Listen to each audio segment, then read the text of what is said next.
نبی اکرم صلی الله علیه وسلم ارشاد مبارک دی چې څوک د مشرانو عزت نه کوي او په کشرانو باندې رحم نه کوي او د عالمانو قدر نه کوي نو هغه زموږ د امت نه دی. لیس من امتی راغلی دی. صفا الفاظ الله نبی علیہ الصلوۃ والسلام فرمایي. عزتمندو د درو کسانو عزت دا د الله عزت کول دی.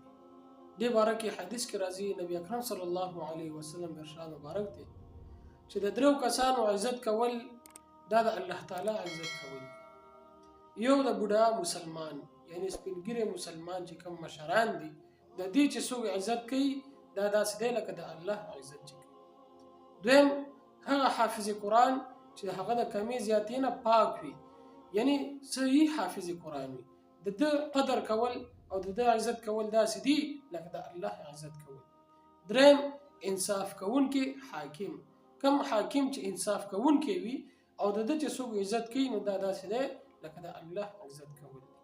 عزتمندو بل حدیث کې راغلی دی نبی اکرم صلی الله علیه وسلم ارشاد مبارک دی چې څوک د مشرانو عزت نه کوي او په کشرانو باندې رحم نه کوي او د عالمانو قدر نه کوي نو هغه زموږ د امت نه دی.